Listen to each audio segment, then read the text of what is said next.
오늘 하나님께서 우리에게 주신 말씀 디모데후서 3장 12절에서 17절까지 말씀 찾으신 줄 알고 제가 봉독해 드리도록 하겠습니다. 무릇 그리스도 예수 안에서 경건하게 살고자 하는 자는 박해를 받으리라.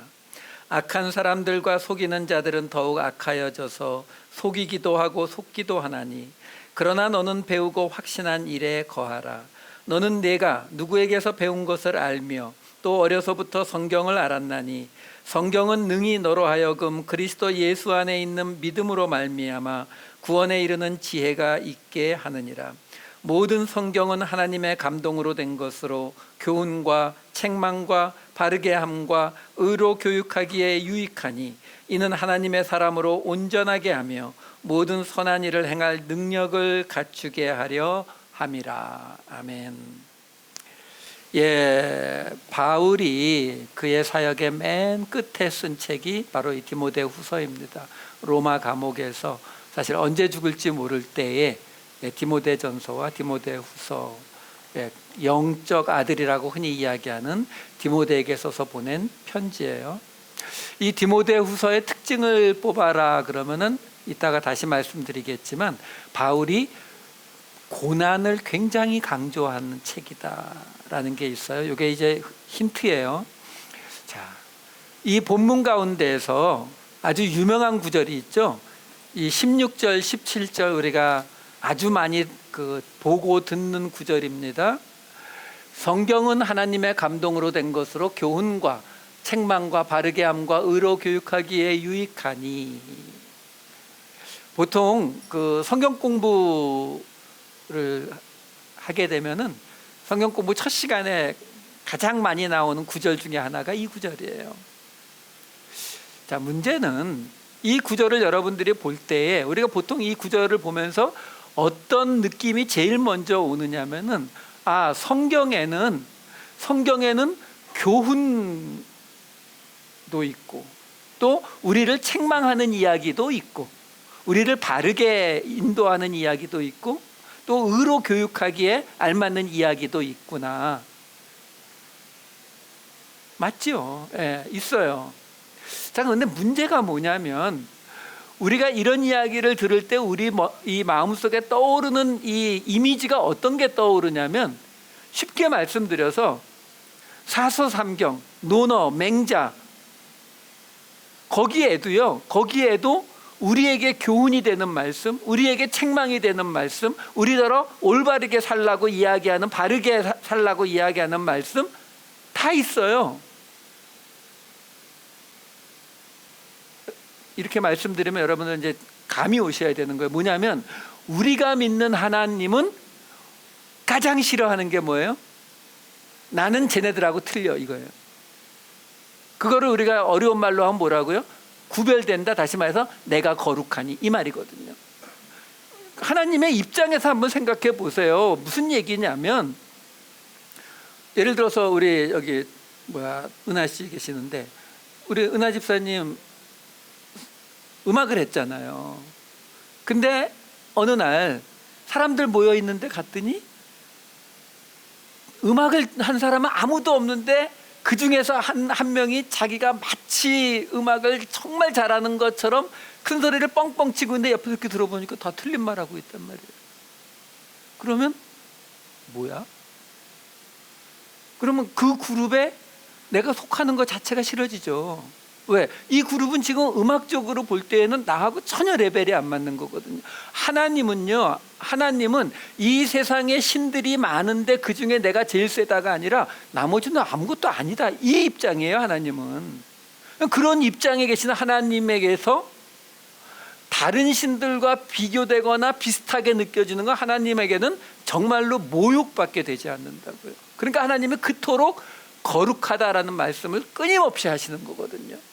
그 얘기는 뭐냐면, 지금 여기에 아까 디모데후서 우리 3장 16절에 나왔던 그 말씀, 이 성경은 교훈이고 책망이고 이런 이야기들이 나올 때 그 이야기가 논어맹자에 나오는 그러한 이야기들과는 달라야 되는 거예요. 같은 의미로 받아들이시면 안 된다고요. 그러니까 성경에 우리 좋은 이야기가 많이 있지, 아니요, 그냥 좋은 이야기라고 하시면 안 된다는 거예요. 정확히 어떤 좋은 이야기, 이게 구별이 돼야 되는 거예요. 세상과는 분명히 구별이 돼야 된다라는 전제를 가지고 계셔야 돼요. 그러니까 이 말씀 자체도 일단 그거를 우리가 생각을 하고서 한번 들어가 보자고요. 지금 모든 성경은 하나님의 감동으로 되었다 이렇게 나오잖아요. 여기에서 나오는 이 성경이라고 하는 그라페라고 하는 이 헬라어 단어는요, 새기다의 뜻이에요. 그러니까 쓰다, 새기다의 뜻이거든요. 근데 이게 지금 아직 신약 성경이 없을 때예요. 그럼 여기서 말하는 이 그라페라는 게 신약 성경에 39번 나오는데 모두 다 뭘 뜻해요? 구약 말하고 있는 거예요. 구약. 자, 그러면 여러분 한번 생각해 볼 필요가 있어요. 사도 바울은 철저하게 로마서, 갈라디아서, 에베소 다 항상 뭘 얘기합니까? 구약의 율법 아니라고, 그 제사 아니라고, 그게 아니라 예수 그리스도의 은혜로 구원받는다. 이거 사도 바울이 처음부터 끝까지 이야기하는 거잖아요. 그런 사도 바울이 지금 뭐라고 이야기한다고요? 모든 그 구약의 말씀들은 그렇게 말하는 거예요. 성경은이라는 게 하나님의 감동하심으로, 이 하나님의 감동, 이 데오푸뉴마거든요. 하나님이라는 데오스하고 영이라는 뜻, 호흡이라는 뜻의 푸뉴마가 합쳐진 단어예요. 그러니까 하나님의 호흡, 당시 말해서 하나님의 의지, 하나님의 영, 이렇게 되는 거예요. 하나님의 영으로 된 거란 말이에요. 그러니까 지금 여기서 우리가 분명히 아셔야 되는 게 있어요. 뭐냐면 사도 바울이 그토록 구약이 틀렸다, 구약은 아니고, 구약이 말하는 그 율법과 행위의 구원이 아니고 예수 그리스도를 통한 은혜의 구원이라는 걸 그토록 외쳤지만 사도 바울은 구약을 부정하지 않고 있다는 거예요. 무슨 말이냐면 그 구약을, 사도 바울은 구약이 잘못됐다가 아니라 그 구약을 그동안 잘못 해석해 왔다라고 말하고 있는 거예요. 이번 주일부터 제가 그 성경 공부를 시작합니다. 이 지금 5주 정도 잡고 있는데 뭘 가르쳐 드릴 거냐면 바로 성경 해석학에 대한 이야기를 해드릴 거예요. 무슨 이야기냐면 성경을 어떻게 해석할 것인가의 이 문제를 함께 나눌 거라고요. 그래서 제가 오늘 이 말씀을 꼽은 거예요. 지금 사도 바울은 이 구약의 말씀을 어떻게 보고 있는 거냐면, 구약은 하나님의 말씀이라는 거예요. 하나님의 감동으로 만들어진 말씀이니까 당연히 맞는데, 근데 뭐였다고요? 그동안 우리가 잘못 해석해서 율법으로, 행위로 구원받는 거라고 생각을 해왔던 것이지, 그게 아니지만 구약의 말씀은 하나님의 말씀으로 분명히 맞는 말씀이다라는 것을 이야기해 주는 거예요. 자, 그 다음에 이어지는 말을 보세요. 교훈과 책망과 바르게 함과 교육하기에 유익한데, 그런데 뭐냐면 이는 하나님의 사람으로 온전하게 하며 모든 선한 일을 행할 능력을 갖추게 하려 함이라. 여기서 온전하게 하며라는 말과 능력을 갖추게 하려 함이란 이 두 단어가 같은 단어예요, 헬라어로는요. 근데 번역을 굉장히 잘 해놓은 거예요. 이거는 무슨 얘기냐면, 하나님의 사람으로 다 갖춰져서, 우리 한국말로 그냥 가장 쉽게 이해하시려면은 하나님의 사람을 딱 맞게 되어서 모든 선한 일을 할 수 있도록 딱 맞게 만드는 게 뭐가 만든다고요? 성경이요. 그러니까 하나님의 이 성경은 하나님의 영으로 만들어진 것이기 때문에 이러한 것들을 해갖고 저런 교훈과 책망과 이런 것들을 통해서 우리를 하나님의 사람으로 딱 맞게 만들어서 그 하나님의 사람이 된 우리가 선한 일을 할 수 있도록 딱 맞게 만들어가는 것이다. 이게 성경에 대한 이야기예요. 사도 바울이 디모데에게 해주고 있는 거라고요. 자, 그러면 결국 무슨 이야기예요? 우리가 지난주까지 레위기를 할 때 제가 수십 번 말씀드린 것처럼 성경에 나오는 교훈과 책망과 바르게 함과 의로 교육하는 것들이 목적이 아니라, 그걸 그렇게 통해서 뭘 만들어 간다고요? 하나님의 사람을 만들어 가는 것이 하나님의 말씀의 목적이란 말이에요. 그 하나님의 사람이 되면 끝이에요? 아니요. 하나님의 사람이 되어서 선한 일을 행하는 데까지죠. 그게 사도 바울이 말하는 갈라디아서에 나오는 성령의 열매 같은 것들이에요. 우리가 예수를 은혜로 구원을 받는데 거기서 끝나는 게 아니라 거기에서 우리에게서 바로 그 선한 열매들이 맺어져야 된다는 거죠. 왜? 그래야 이 땅에 공동체가 세워지니까요. 이게 모든 성경에 다 똑같은 이야기들이에요. 자, 요걸 아시고 나서 이제 한번 요 이야기가요. 지금 16절, 17절 아주 유명한 성경에 대한 구절을 설명을 해드렸어요. 근데 아까 말씀드렸지만 이 이야기를 그냥 놔두면 어떻게 되냐면 노노맹자와 똑같단 말이에요. 그럼 사도 바울이 이 이야기를 여기다 집어넣은 이유를 정확히 찾으려면 앞에서부터 문맥을 따라서 살펴보아야 한다라는 거죠. 자, 그럼 이 3장에 이 문맥이 어떤 이야기가 나오는가를 찾아보기 전에 먼저 해드려야 될 말씀이 뭐냐면 아까 잠깐 언급했지만 이 디모데후서에는 사도 바울이 유난하게 고난을 강조하고 있어요. 이게 4장까지 있는 책인데요. 1장 8절에 이렇게 나와요. 그러므로 너는 내가 우리 주를 증언함과 또를 주를 위하여 갇힌 자 된 나를 부끄러워하지 말고 오직 하나님의 능력을 따라 복음과 함께 고난을 받으라. 이게 1장 8절이에요. 디모데후서. 2장 3절에는 너는 그리스도 예수의 좋은 병사로 나와 함께 고난을 받으라. 3장 12절 오늘 본문의 첫 시작이죠. 무릇 그리스도 예수 안에서 경건하게 살고자 하는 자는 박해를 받으리라. 4장 5절 그러나 너는 모든 일에 신중하며 고난을 받으며 전도자의 일을 하며 내 직무를 다하라. 지금요 이 디모데후서 지금 사도 바울이 죽기 직전에 마지막 쓴 책이라고요. 감옥에 앉아서 언제 죽을지 모를 때 그가 정말로 아들로 사랑하는 그 디모데에게 이제 그 디모데가 자기가 하던 일을 이어받아서 하기를 기대하면서 지금 마지막으로 유언처럼 보내는 이 책 안에 사도 바울은 그 고난에 대한 이야기를 굉장히 여러 번 강조하고 있는데 문제는 지금 제가 빨리 읽어드려서 잘 감이 안 오시겠지만 이 1장 8절, 2장 3절 이 이야기들은 지금 계속 사도 바울은 무슨 이야기를 우리에게 던져주고 있냐면 고난이 우리가 지금 이렇게 살아가다가 어느 날 고난을 만나게 되면 그 고난을 어떻게 지나갈까를 고민하는 게 아니라 사도 바울은 어떤 뉘앙스로 이야기하냐면 고난은 함께 항상 당연히 있는 것이다라는 전제를 깔고 간다고요. 지금 제가 4군데를 읽어드렸는데 다 설명할 수는 없고요. 맨 처음에 있는 1장 8절 말씀만 제가 설명해 드릴게요. 지금 디모데후서 1장 8절 말씀을 보면 이렇게 나와요. 그러므로 너는 디모데는 내가 바울이 우리 주를 증언함과 또는 주를 위하여 갇힌 자 된 나를 부끄러워하지 말고 지금 사도 바울이 뭐라고 이야기하냐면 사도 바울이 지금 로마 감옥에 갇혀 있거든요. 근데 디모데에게 뭐라고 이야기하냐면 야 지금 내가 주를 증언하다가 여기 감옥에 갇혀 있는데 나를 부끄러워하지 마라고 이야기하는 거예요. 그러면 그 얘기를 바꾸면 무슨 얘기예요?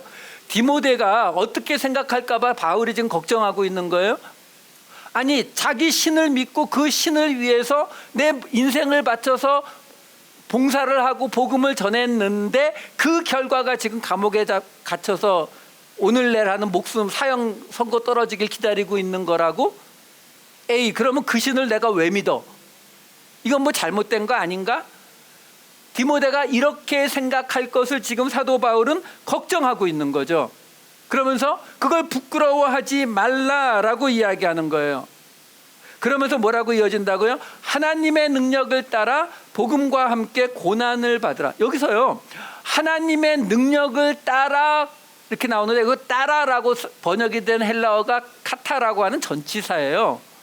영어로 번역하면은 어몽이라고 써도 되고 뭐 언더라고 써도 되고 아니면 뚜루라고 써도 돼요. 그러니까 무슨 얘기냐면 지금 사도 바울이 뭐라고 이야기하냐면 하나님의 능력 아래에서 하나님의 능력을 통해서 복음과 함께 고난을 받으라. 여러분 이게 지금 굉장히 이상한 말이에요. 왜 그러냐면 우리가 어느 날 갑자기 어떤 큰 고난에 빠지면 우리는 어떻게 생각해요? 하나님한테 기도하면서 그러죠. 하나님 제발 나하고 함께 좀 날 좀 도와주세요. 나와 함께 있어 주세요. 또는 하나님의 능력이 내게 임하게 해주세요. 이렇게 기도하잖아요. 그래서 하나님의 능력이 임하면 우리는 그 고난에서 벗어나게 되기를 기대한단 말이에요. 근데 지금 사도 바울은 뭐라고 이야기하냐면 하나님의 능력을 통해서 복음과 함께 고난을 받으래요. 그러니까 하나님의 능력이 임하면 고난이 온다고 이야기하는 거예요. 이게 굉장히 이상한 이야기잖아요. 근데 왜 하나님 그러죠? 무슨 뭐 변태도 아니고, 죄송합니다. 아니 꼭 우리가 그 고난을 겪어서 그냥 힘들어서 울고불고 하는 그걸 보고 하나님이 즐기시지는 않을 거 아니에요. 근데 왜 하나님은 우리에게 그렇게 고난을 허락하십니까? 이유가 있지요. 우리가 고난은 우리가 육체를 가진 이상은 피할 수가 없습니다. 예수를 잘 믿는다고 해서 고난에서 면제되는 게 아니에요. 자, 그런데 그 고난이 왔을 때에 그 고난을 우리가 어떻게 해야 되느냐의 문제가 남는 거거든요. 근데 이렇게 생각해 보시면 돼요. 예수님이 이 땅에서 고난을 받으셨죠? 왜 받으셨죠?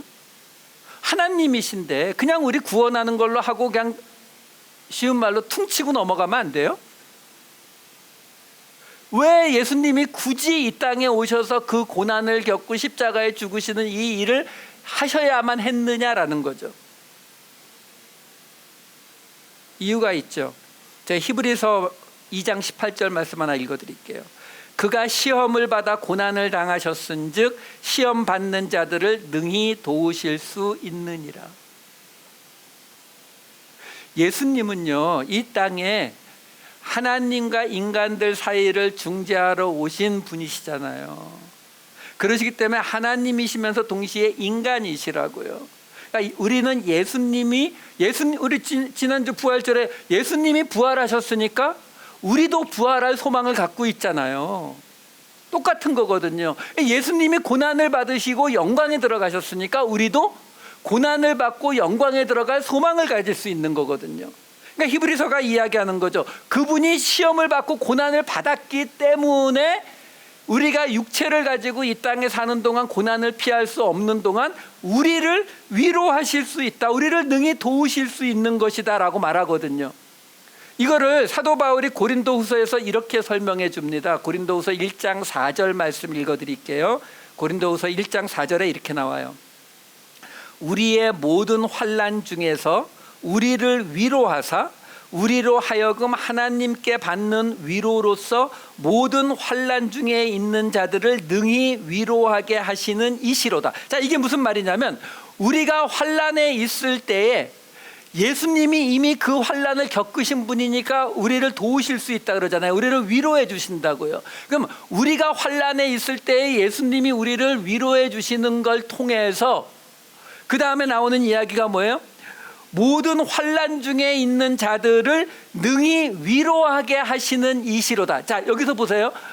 우리가 고난을 지나가야 되는, 예수를 믿는 자들이 고난을 지나가야 되는 이유가 뭐냐면 우리가 그 고난 속에서 예수 그리스도가 주시는 위로를 받았던 것처럼 똑같이 고난을 지나가는 사람들에게 우리가 그들을 위로할 수 있게 하기 위해서 우리가 고난을 지나가야 된다라고 지금 사도 바울이 고린도후서 1장 4절에 설명해 주는 거예요. 그러면서 이어지는 6절 7절에 이렇게 나와요. 이거 바울이에요. 우리가 환난 당하는 것도 너희가 위로와 구원을 받게 하려는 것이요 우리가 위로를 받는 것도 너희가 위로를 받게 하려는 것이니 이 위로가 너희 속에 역사하여 우리가 받는 것 같은 고난을 너희도 견디게 하느니라. 너희를 위한 우리의 소망이 견고함은 너희가 고난에 참여하는 자가 된 것 같이 위로에도 그러할 줄을 알미라. 여러분, 복음의 본질 하나가 여기서 등장합니다. 뭐냐면 여러분, 복음은요, 우리 요한복음에서 복음을 계속 뭘로 나타냈었죠? 기억나세요? 생수요, 생수. 예수님이 얘기하시죠. 나를 믿는 자는 그 배에서 생수의 강이 흘러나가리라. 그렇죠? 복음을 말하는 거거든요. 그러니까 생수로 번역한다고요. 생수로 비유한다고요. 그러면 복음은 어떤 것이다? 흘러가는 거예요.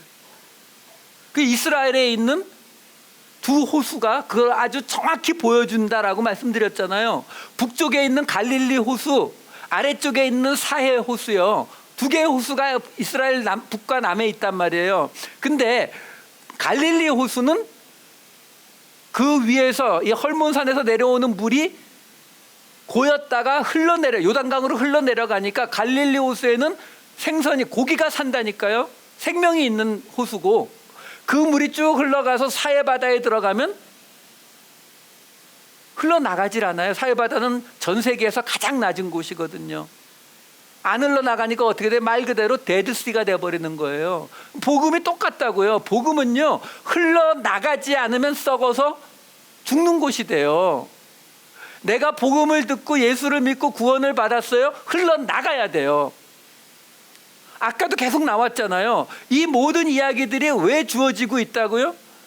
우리를 하나님의 사람으로 만든 다음에 선한 일을 하도록, 선한 일을 하면 다른 사람들에게 그 선한 모습을 보여주도록이요. 근데 그 이야기하고 똑같이 여기도 지금 이 고린도후서에서 무슨 이야기를 한다고요? 예수님이 고난을 받으신 거는 내가 고난을 받을 때 나를 위로해 주시기 위해서인데, 그럼 내가 지금 고난을 받는 이유는 또 다른 사람을 내가 위로해 줄 수 있도록인데, 그 다음에 지금 사도 바울은 계속 뭐라고 이야기해요? 그 사람들에게, 이 고린도 교회 사람들에게 너희가 지금 우리를 통해서 고난 속에서 위로를 받게 된 거는 너희도 이 위로하는 일에 참여하게 될 것. 그 사람들이 또 누구에겐가 고난받는 사람들을 위로하게 하는 그 일에 참여하게 될 것. 그걸 이야기하는 거예요. 복음의 본질이에요. 계속 흘러나가는 이 모습이요. 이렇게 생각해 보시면 돼요. 그러니까 이 모든 것들이 결국 다 이렇게 엎어보면은 뭐가 나타나는 거예요? 거룩함, 구별함으로 나타나는 거예요. 이렇게 생각해 보세요. 어떤 사람이 신을 믿었어요. 신을 믿었더니 비즈니스도 잘 되고 건강해지고 장수하고 자녀도 잘 되고 이랬어요. 혹시 그 신이 어떤 신인지 아시겠어요?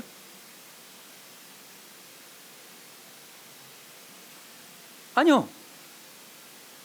이 세상에 있는 모든 신들 다 그렇죠. 우리는 여러분 그 무당들이 이렇게 메가더 신도 모시고 관우 신도 모신다고 하잖아요. 근데 우리는 그걸 인정 안 하죠. 그 메가더 신이나 관우 신이 부자 만들어주고 병 낫게 해줄 거라고 우리는 그걸 인정 안 하잖아요. 근데 그거 아세요?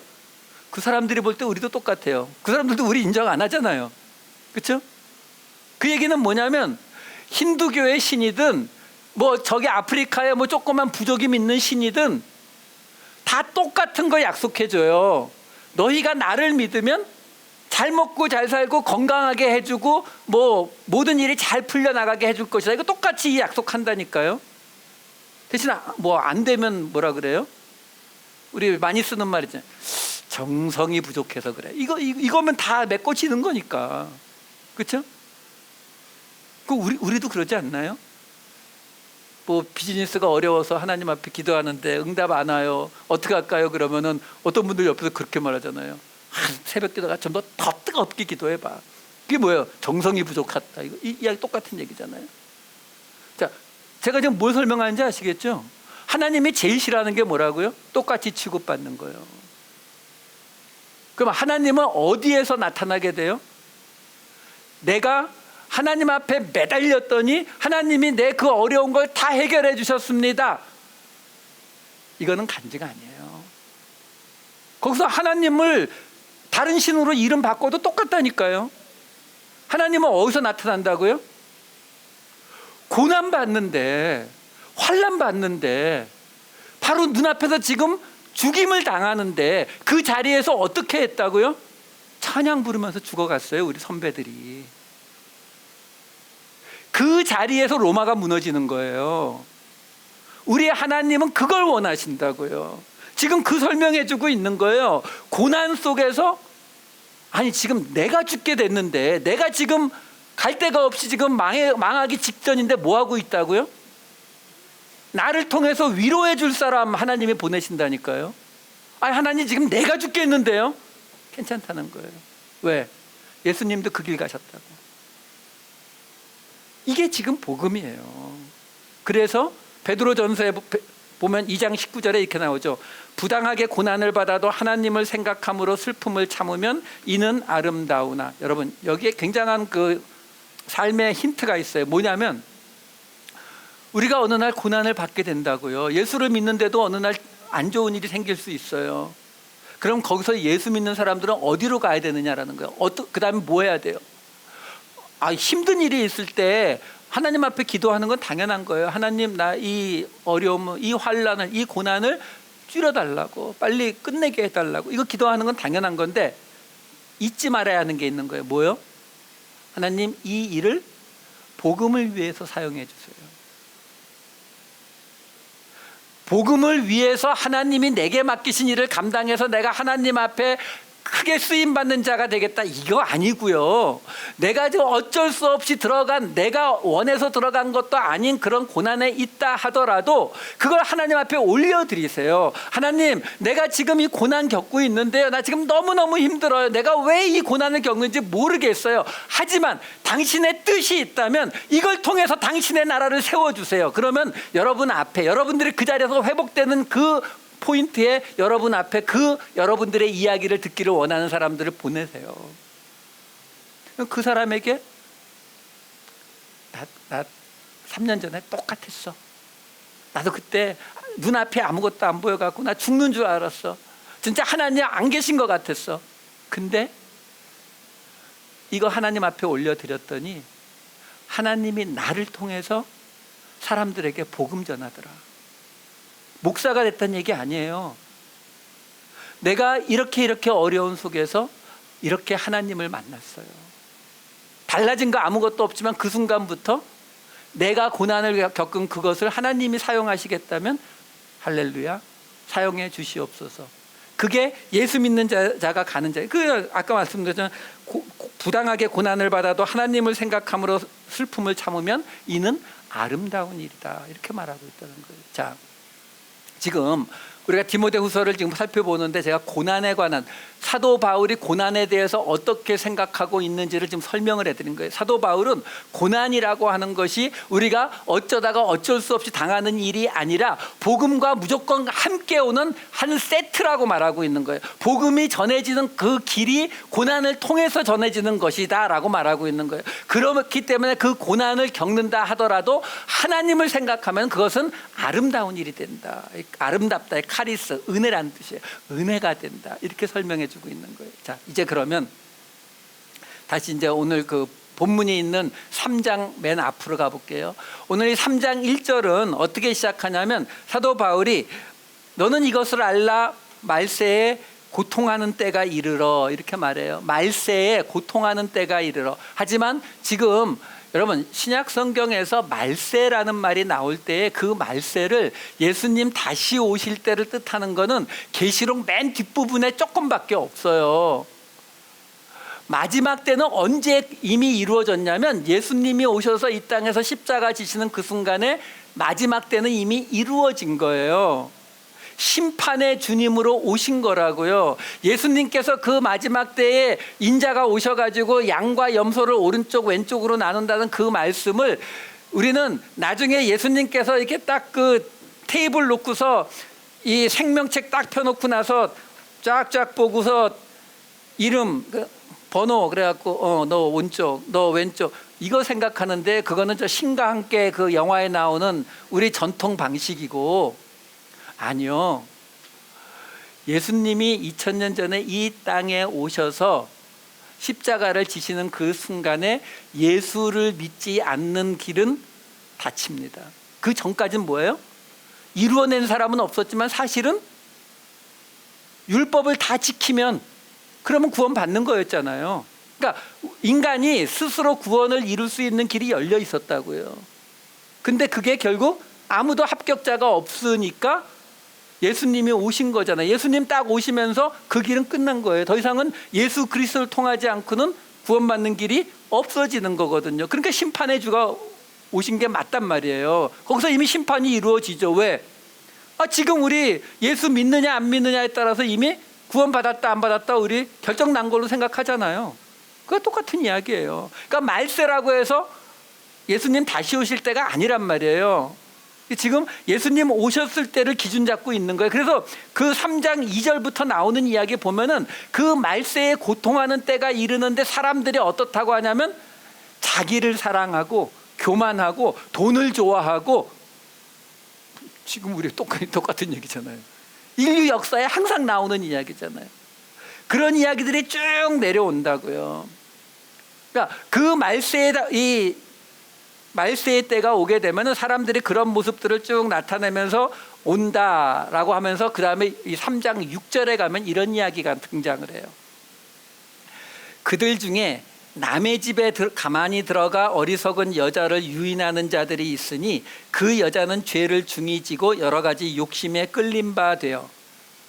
갑자기 여기서 여자 이야기가 등장을 하는데, 지금 남의 집에 가만히 들어가서 유인하는데 거기 끌렸다. 무슨 간음한 여자 같이 느껴지시잖아요 지금. 그렇죠? 욕심에 끌렸다. 그럼 뭐 성적인 욕심에 끌렸나 보다. 근데 그 다음에 7절 이어지는 말을 보세요. 근데 그 사람들이 항상 배우나 끝내 진리의 지식에 이를 수 없느니라. 이게 뭔 말이에요? 아니 간음한 여자 이야기, 6절은 간음한 여자 이야기 같은데 사실 대부분의 주석책이 다 그렇게 해석을 하고 있어요. 그럼 7절이 해석이 안 되잖아요. 아니 간음한 여자는 항상 배우지만 진리의 지식에 이르지 못하는 이유가 뭐가 있어요? 말이 안 되는 거거든요. 그러니까 지금 여기서 말하는 여자는, 성경에서 말하는 여자의 개념이 뭐예요? 하나님이 남편이고 여자는 항상 이스라엘이었잖아요. 아내란 말이에요. 그러니까 지금 뭘 얘기하고 있는 거냐면 사도 바울이 고린도 교회 안에 사람들이 있는데 여자예요. 여자란 얘기는 예수 그리스도의 신부니까 교회 안에 있는 사람들인 거예요. 교회 안에 있는 사람들이 있는데 남의 집에 가만히 들어온 사람들이에요. 여기서 남의 집이 바로 고린도 교회인 거예요. 교회에 가만히 들어와서 이 성도들, 여자들을 유인해낸 거예요. 유인해내가지고 죄를 짓게 만들고 욕심에 끌린 게 됐는데, 욕심에 끌리는 건 설명해 드릴게요. 근데 항상 배우지만 끝내 진리의 지식에 이를 수 없게 되도록. 그 얘기는 뭐예요? 지금 이 여자를 유인한 사람들이 지금 뭘 유인한 거예요? 뭔가 다른 복음을 지금 준 거죠. 그러니까 그 다른 복음을 받았더니 아무리 배워도 끝내 진리의 지식에 이를 수 없다. 여러분 이 말은요 지금 뭐냐면, 아니 뭐 계속 배우면 그래도 좀 진리에 도달할 수 있는 거 아니에요? 근데 왜 사도 바울이 이렇게 말해요? 이거는 방향성이에요. 애초에 방향이 틀렸다라는 거예요. 지금 가만히 들어온 저 여자를 유인하는 저 사람들이 말하는 그들이 말하는 그 복음, 그 다른 복음은 애초부터 방향이 틀려 있다라는 거죠. 제가 산타모니카를 가야 되는데 10번 프리웨이를 타갖고 동쪽으로 타면 제가 아무리 열심을 부리고 지도를 보고 속력을 높였다 낮췄다 무슨 짓을 해도 산타모니카 못 가잖아요. 지금 그 이야기를 하고 있는 거예요. 얀네와 암브레가 모세를 대적한 것 같이 그들도 진리를 대적하니, 이 얀네와 암브레는요 성경 전체에서 여기서밖에 안 나와요. 누군지 몰라요. 그냥 모세를 대적했다니까 아마 출애굽에서 그 이집트에서 그 10가지 재앙 만들 때 그때 맞붙었던 술사가 아닐까라고 생각하고, 또 어떤 학자들은 이 얀네라는 말이, 이 이름이 아람어로 유혹하는 자, 이쪽 얀브레는 아람어로 배반하는 자다, 뭐 이렇게 해석을 하시는 분이 있는데 그것도 사실 근거가 좀 약합니다. 왜냐하면 그 반대일 확률이 있어요. 무슨 얘기냐면 이렇게 나왔기 때문에 저 이름들이 그런 뜻을 갖게 됐을 확률이 커요. 근데 그건 뭐 어느 쪽은 상관없어요. 근데 하여간 모세를 대적한 것 같이 그들이 진리를 대적하는 자들인데, 그 사람들이 어떤 사람이냐면 마음이 부패하고 믿음에 관하여는 버림받은 자들. 다시 말해서 지금 말하고 있는 이 이야기, 이 여자가 빠진 저 욕심에 끌림 받은 그것이 믿음에 걸리는 문제라는 거예요. 믿음, 저것 때문에 믿음에 버림받은 자가 된다라는 거죠. 그럼 그게 도대체 뭐냐? 애초부터 복음의 방향성이 틀리고 있는 이야기다라는 거거든요. 그걸 우리가 알 수 있는 길이 뭐냐면 요 다음에 이어지는 이야기들이 뭐가 등장하냐면 사도 바울이 자기가 박해를 받았던 이야기가 등장을 해요. 지금 그들이 더 나아가지 못하는 것은 하면서 쭉 어리석음이 드러나고 교훈과 행실과 의향과 쭉 한 다음에 11절부터 박해를 받은과 고난과 또한 안디옥과 이고니온과 루스드라에서 당한 일과 어떠한 박해를 받은 것을 내가 과연 보고 알았거니와 주께서 나를 건지셨느니라 이렇게 말하죠. 요 이야기가 끝나고서 오늘 본문으로 딱 들어가면서 무릇 그리스도 예수 안에서 경건하게 살고자 하는 자는 박해를 받으리라 이렇게 나오는 거예요. 그러니까 지금 사도 바울이 이야기하는 이 모든 이야기는 결국 뭘 이야기하고 있는 거냐면 이 고린도 교회 안에 어떤 사람들이 들어와 가지고 지금 다른 복음을 가르쳐 줬고 그 다른 복음을 들은 사람들이 지금 아예 믿음에서 버림받는 딴 길로 가버리고 있는 일이 생기고 있는데, 근데 디모데에게 이야기하는 거예요. 근데 너는 내가 어떠한 박해를 받았던 것을 네가 알고 있잖니. 그 박해를 받은 것, 그래서 그리스도 예수 안에서 경건하게 살고자 하는, 여기서 경건하다라는 말이 나오는 이유가 아까 그 여자들이 욕심으로 다른 복음을 따라갔기 때문에 그래요. 그러면 그 여자들이 따라간 그 다른 복음은 뭐라고요? 우리의 욕심을 채워주는 거예요. 다시 말해서 지금 이 전체 이야기에서는 무슨 이야기가 되고 있는 거예요? 예수를 믿는데 이 땅에서도 복받을 수 있다. 이 땅에서도 우리가 원하는 것을 받을 수 있다. 그러니까 내 욕심을 채워주잖아요. 저거 진짜 좋네. 여러분 아시죠? 저도 교회 부흥시키는 방법 알아요. 이 이야기 해주면 교회 부흥합니다.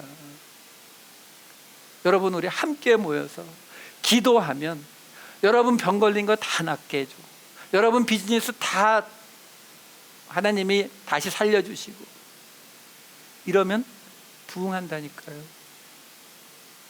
그건 현실이에요. 근데 지금 사도 바울이 디모데에게 무슨 이야기하는 거예요? 고난이 없는, 박해가 없는 복음은 없다. 그래서 지금 오늘 이 설교를 제가 말씀드리는 거는 15, 16, 17절에 나왔었던 바로 가장 유명한 구절, 모든 성경은 하나님의 감동으로 된 것으로 교훈과 책망과 바르게 함과 의로 교육하기에 유익하니, 이 이야기가, 그러니까 지금 사도 바울이 이 이야기가 지금 금방 설명드린 이 이야기에 같이 나오는 이야기란 말이에요. 그러니까 사도 바울은 지금 디모데에게 무슨 이야기를 하는 거냐면 이 하나님의 말씀은 우리에게 뭘 설명해 주고 있느냐, 바로 고난이 없는 구원은 없다. 고난이 없는 복음은 없다. 이걸 설명해 주고 있는 거다. 그래서 이 성경 안에서 우리가 찾아내야 되는 것은 우리의 문제를 해결하는 방식이 아니라 우리가 그 고난 속에서도 어떻게 하면은 소망을 버리지 않고 예수를 끝까지 붙잡고 갈 수 있는지, 이걸 찾아내야 되는 거거든요. 그렇게 그것을 찾아내기에 성경은 충분히 유익하다. 그걸 찾아내면 우리는 하나님의 사람으로 온전하게 되어서 선한 일을 감당해낼 수 있도록 딱 맞는 사람으로 만들어질 것이다. 이게 지금 사도 바울이 오늘 이 말씀을 통해서 이야기해 주는 겁니다. 여러분, 성경은 우리에게 주어진 이유 자체가 뭐라고요? 우리를 하나님의 사람으로 만들어 가서 우리를 통해서 예수 그리스도의 삶이 이 땅에 나타나게 하기 위해서 성경이 우리에게 주어진 거예요. 그러니까 그 성경을 통해서 우리는 하나님의 사람이 돼야 된다. 하나님의 사람이 뭐예요? 하나님을 잘 믿는 사람이요? 예, 하나님을 잘 믿는 사람이 뭐예요? 내 생각, 내 방식이 아니라 하나님의 방식으로 살아가는 사람이죠. 이 세상에서 복이 주어지지 않아도 이 세상을 다스리시는 하나님을 믿고 따라가는 거죠. 많지 않아요? 예수 잘 믿다가도 어느 날 고난에 빠지고 힘들어지면 그리고 기도했는데도 하나님은 대답 없고 결국은 비즈니스가 망하고 결국은 위에서 기도했는데 사랑하는 가족이 죽고 이러면은 나 안 믿어. 많잖아요. 저도 그랬거든요. 왜요? 우리는 복음을 통해서, 하나님을 통해서, 예수를 통해서 내가 원하는 것을 이루려고 했었으니까요. 사도 바울은 성경에 그런 거 없다는 거예요. 성경은 우리로 그 복음과 함께 고난을 받는 것을 충분히 깨달을 수 있도록 우리를 만들어주는 책이다라고 설명하고 있다라는 것입니다. 여러분, 이 세상에서 복이 주어지지 않아도, 우리가 고난을 지나갈 때에 그 고난에서 우리를 건져주지 않아도 우리는 사망의 음침한 골짜기를 걸어갈 때에 예수님이 우리를 그 사망의 음침한 골짜기에서 건져주심을 기뻐하나이다 이렇게 나오던가요? 아니요. 사망의 음침한 골짜기를 거닐지라도 주께서 나와 함께 하심, 주의 지팡이가 나와 함께 하심. 하나님은 우리와 함께 하시기를 원하시는 거거든요. 근데 우리가 고난을 지나가야 우리는 하나님과 함께 하기를 원하거든요. 성경은 우리에게 그 이야기를 전해주는 이야기입니다. 그리고 우리를 그 하나님이 계신 자리로 인도하는 책이다라는 것입니다. 그 말씀을 매일매일 느끼시면서 머리로만이 아니라 가슴으로도 느끼시는 저와 여러분 되시기를 우리 주 예수 그리스도의 이름으로 축원드립니다.